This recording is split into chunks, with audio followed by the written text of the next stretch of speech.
Hello, it's Dr. John Raymond Baker, DC, and this is the next installment of what I like to call the trials and tribulations of my wife's 2013 Juke. As you might remember from the last video, around 70,000 miles, she gets the vehicle, her 2013 Nissan Juke, starts to not accelerating. It starts to losing power. She gets a service engine light soon. She takes it in. They say, we don't know any reason why your extended warranty won't cover this, and they give her a loaner car. In about a day or two, the loaner car becomes a rental car, and the extended warranty company, the gold extended warranty, has refused to pay for the repairs, which are over $2,300 or thereabouts. First tech at the extended warranty place said that the oil was not viscous enough. Second said it was too viscous, it was burnt, and they didn't mention the fact that turbos on the Nissan Juke are water cooled. But apparently they want to focus on this oil issue as if it's her fault, even though she regularly changed the oil, used the right oil, etc. Little did we know at the time that Rogue, which is like an upscale Juke, have also had problems with their turbos. In fact, one guy reported his went out at 30,000 miles. So while I was in the shop, they ordered a brand new turbo, pulled it out of the box. It was defective right out of the box. Now they couldn't blame her on that one, so they had to get another turbo. So that's at this point the third turbo that we know of. And they put it in, they put a date which was like, I don't know, 1,500 miles or less than 2,000 miles that we need to get it oil changed. And we hadn't even had it back maybe a couple of weeks. We were taking a trip out of town this past weekend. Today's Monday, so a couple of days ago.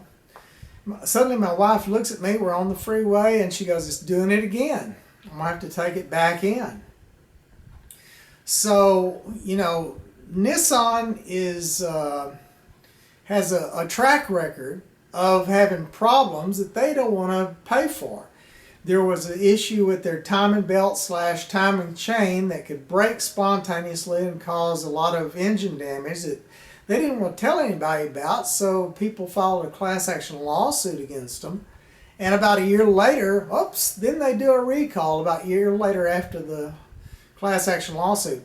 I found out by going over the internet because they weren't sending us all the recall notices on my wife's car.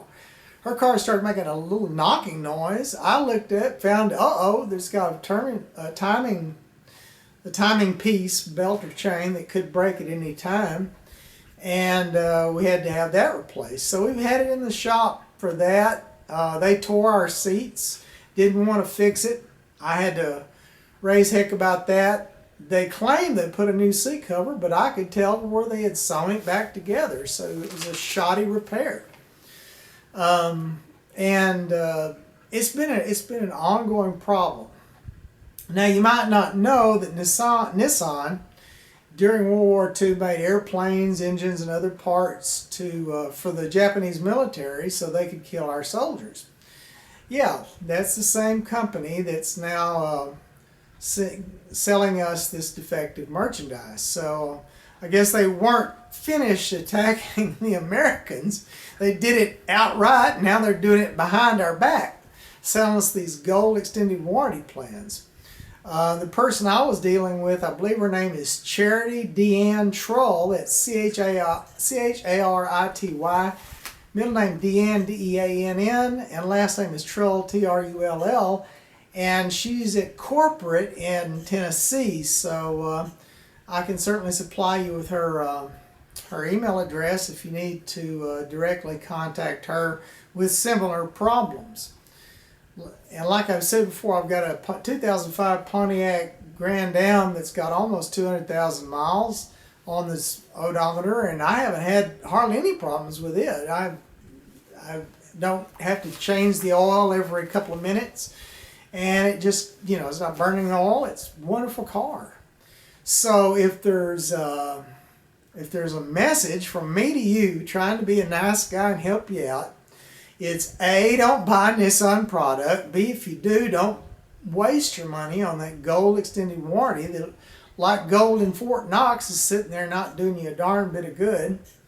And C, think about buying American-made products. You know, if you go to Walmart, you can't spit without hitting something made in China. I think they should call it China Mart, because they don't sell anything except for Chinese products. And that's one of the problems we've got in this country, is that there's so much that's made out of this country and so little that we're actually making. So buy an American-made car, buy an American-made hammer, buy an American-made whatever you can. Support our local economy. But for goodness sake, try to avoid buying a Nissan. We will never, ever, ever purchase another Nissan vehicle. And if we'd known the kind of rip-off that would happen, we wouldn't have bought this one. So I've got a lot of blogs. I've got screwedbynissanusa.blogspot.com. I'm going to put up another site today and write a letter of complaint to the Texas Attorney General, since I've already contacted the BBB, NHTSA, and the FTC, and they're currently investigating business practices of Nissan with regard to the way we've been treated. Have a great day, and if you get stepped on, make a noise. Have a great day. Bye-bye.